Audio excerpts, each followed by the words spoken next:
Morning class 5th. This will be a second lecture of chapter 13 on page number 106. बेटा हम लोगों ने last earthquake के बारे में पढ़ा था, अभी हम लोग पढ़ेंगे वोल्केनिक इरप्शन यानी कि ज्वालामुखी के फटने के बारे में। ठीक है, जो टेम्परेचर होता है अर्थ क्रस्ट के नीचे वो बहुत ही हाई होता है। ठीक है, तो इवन इतना हाई होता है कि जो रॉक्स हमको अर्थ क्रस्ट के नीचे मिलते हैं वो भी कैसे मिलते हैं, मॉल्टन मीन्स आप कह सकते हो एक टाइप से लिक्विड या पिघले हुए फॉर्म में। ठीक है, और यही जो मॉल्टन रॉक होते हैं इन्हें हम क्या कहते हैं, मैग्मा। जो मैग्मा है ये अर्थ क्रस्ट के नीचे रिजर्वॉयर्स में कलेक्ट होता है जिन्हें हम कहते हैं मैग्मा चैम्बर्स।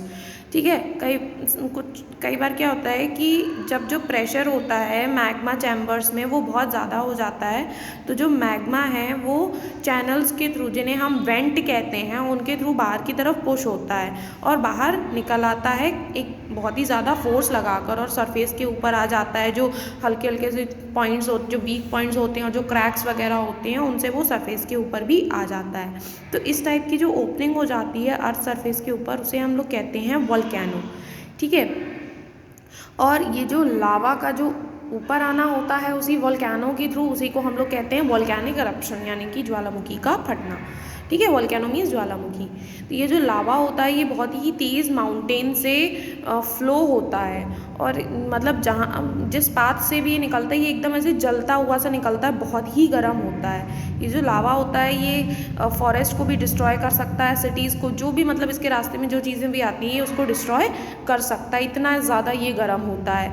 ये बहुत सारी पॉइजनस मीन्स जहरीली गैसेस की क्लाउड्स को भी रिलीज़ करता है इस टाइप से।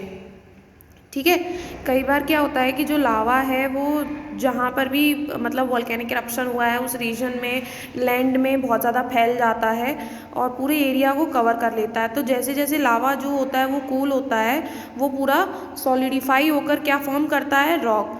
कुछ ऐसे वोल्केनोज भी होते हैं जो कि सी के नीचे भी फॉर्म होते हैं। जब इस टाइप के जो लावा होते हैं जब वो कूल डाउन होते हैं तो वो it appears to be forming an islands, तब क्या वहाँ पर बनते हैं, तब वहाँ पर आइलैंड्स का फॉर्मेशन होता है। ठीक है, अब जो उनकी इरप्शन का नेचर है उसके हिसाब से 3 टाइप के वोल्केनोज होते हैं, एक्टिव, डॉर्मेंट और एक्सटेंट। वोल्केनोज जो कि इरप्ट होते कुछ मतलब हाल ही में कुछ पिछले सालों में ही इरप्ट हुए हैं और दोबारा इरप्शन हो सकता है, दोबारा फट सकते हैं, उन्हें हम लोग कहते हैं वो एक्टिव वोल्केनो। कुछ बहुत सारे एक्टिव वोल्केनो हैं जो कि हमको पैसिफिक ओशियन में मिलते हैं, जैसे कि माउंट फूजी हमको जापान में मिलता है, ये एक एक्टिव वोल्केनो है, मतलब वहाँ पर है, मिलता क्या है, वहीं पर है। ठीक है, और ऐसे वोल्केनो जो काफ़ी लंबे समय से इरप्ट नहीं हुए हैं उन्हें हम लोग बोलते हैं डॉर्मेंट वोल्केनोज। ये जो वोल्केनो है ये शायद फ्यूचर में इरप्ट हो जाएं, शायद। ठीक है, जैसे कि आपका मोना की वोल्केनो है यूएसए में, इन वोल्केनोज को हम लोग स्लीपिंग वोल्केनोज भी कहते हैं। ठीक है, अब ऐसे वोल्केनोज जो काफ़ी लंबे समय से इरप्ट नहीं हुए हैं और वो इरप्ट होना बंद हो गए हैं उन्हें हम लोग कहते हैं एक्सटिंक्ट वोल्केनोज, जैसे कि माउंट पोपा म्यांमार में प्रेजेंट है, ये एक टाइप का एक्सटिंक्ट वोल्केनो है। ठीक है, आपका लेक्चर यहीं पर कंप्लीट होता है, जितना आपको पढ़ाया गया उतना आप होमवर्क में रीड करेंगे। Okay, thank you class.